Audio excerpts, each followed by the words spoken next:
ഒരു രാജ്യം ആണവായുധം പ്രയോഗിച്ചാൽ ഉണ്ടാകുന്ന വിനാശകരമായ ഫലങ്ങളിൽ ഏറ്റവും ഭീകരമായത് റേഡിയേഷനാണ്. ഇത് സ്ഫോടനത്തെക്കാൾ മാരകമായി വളരെ വലിയ ദൂരത്തേക്ക് വ്യാപിക്കാൻ സാധ്യതയുള്ളതാണ്. രണ്ടാം ലോക മഹായുദ്ധത്തിൽ ജപ്പാനിലെ ഹിരോഷിമയിലും നാഗസാക്കിയിലും സംഭവിച്ചത് ഇതിന്റെ ഭീകരമായ ഉദാഹരണമാണ്.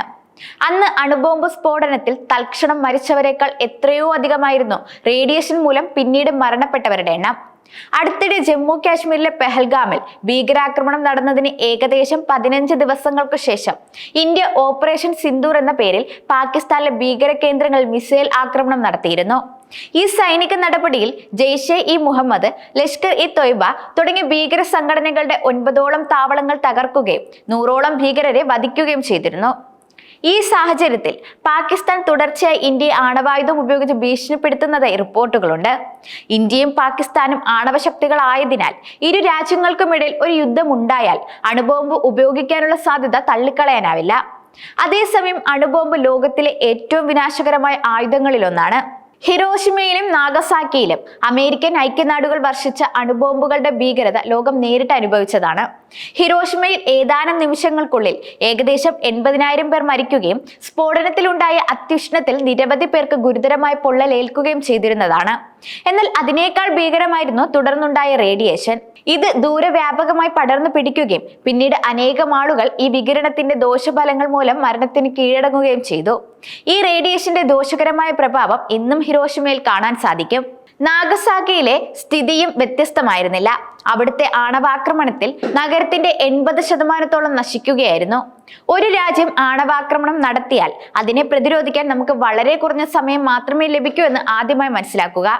അണുബോംബ് സ്ഫോടനത്തിന് ശേഷം താപവും ഊർജവും വളരെ വേഗത്തിൽ ഉൽപ്പാദിപ്പിക്കപ്പെടുകയും ചുറ്റുപാടും വ്യാപിക്കുകയും ചെയ്യും. എന്നാൽ ഇതിനേക്കാൾ അപകടകരമായത് അതിന്റെ വികിരണമാണ്. അത് സ്ഫോടന കേന്ദ്രത്തിൽ നിന്ന് കിലോമീറ്ററുകളോളം ദൂരത്തിൽ വ്യാപിക്കാൻ സാധ്യതയുണ്ട്. അത്തരമൊരു സാഹചര്യത്തിൽ റേഡിയേഷനിൽ നിന്ന് രക്ഷ നേടാൻ നിങ്ങൾ പരിഭ്രാന്തരായി ഓടിപ്പോകാൻ ശ്രമിക്കരുത്. പകരം നിങ്ങൾ എവിടെയാണോ അവിടെ തന്നെ സുരക്ഷിതമായ ഒരു സ്ഥലം കണ്ടെത്തി ഒതുങ്ങി നിൽക്കുക. അടുത്ത 24 മണിക്കൂർ യാതൊരു കാരണവശാലും തുറന്ന സ്ഥലങ്ങളിലേക്ക് ഇറങ്ങരുത്. നിങ്ങൾ ആ സമയത്ത് ധരിച്ചിരിക്കുന്ന വസ്ത്രങ്ങളിൽ റേഡിയേഷൻ അംശങ്ങൾ ഉണ്ടാകാനുള്ള സാധ്യത വളരെ കൂടുതലാണ്. അതിനാൽ അവ ഉടനടി ഊരിമാറ്റി മനുഷ്യർക്കും മൃഗങ്ങൾക്കും എത്തിച്ചേരാൻ സാധ്യതയില്ലാത്ത ഒരു പ്ലാസ്റ്റിക് ബാഗിൽ ഭദ്രമായി സൂക്ഷിക്കുക. അതിനുശേഷം ധാരാളം വെള്ളം ഉപയോഗിച്ച് നന്നായി കുളിക്കുകയും സോപ്പ് ലായനി ഉപയോഗിച്ച് ശരീരം മുഴുവൻ കഴുകുകയും ചെയ്യുക. ശരീരം അധികം ഉരയ്ക്കാതിരിക്കാനും നിങ്ങളുടെ കണ്ണുകൾ, മൂക്ക്, ചെവികൾ എന്നിവ വൃത്തിയുള്ള മൃദുവായ തുണി ഉപയോഗിച്ച് മാത്രം തുടയ്ക്കാനും ഓർമ്മിക്കുക. ആണവായുധ ഭീഷണി നിലനിൽക്കുന്ന ഈ സാഹചര്യത്തിൽ സ്വന്തം സുരക്ഷ ഉറപ്പാക്കാൻ ഈ അടിയന്തര മുൻകരുതലുകൾ സ്വീകരിക്കേണ്ടത് നിർണായകരമാണ്.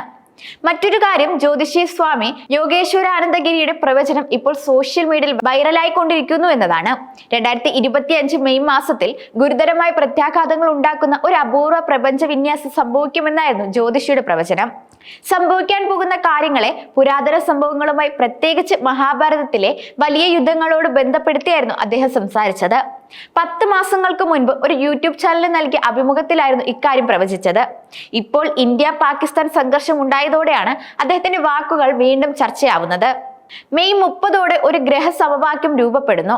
ജ്യോതിഷപരമായി 6 ഗ്രഹങ്ങളുടെ ഈ സ്ഥാനം മഹാഭാരത കാലത്തോ മുൻകാലങ്ങളിലെ വലിയ യുദ്ധങ്ങളിലോ കണ്ട രൂപങ്ങളുമായി സാമ്യമുള്ളതാണ് എന്നുമായിരുന്നു അദ്ദേഹം പറഞ്ഞത്. കൂടാതെ ഇന്ത്യ ഒരു സുവർണ കാലഘട്ടത്തിലേക്ക് കടക്കുന്നുവെന്നും ജ്യോതിഷി പറഞ്ഞിരുന്നു.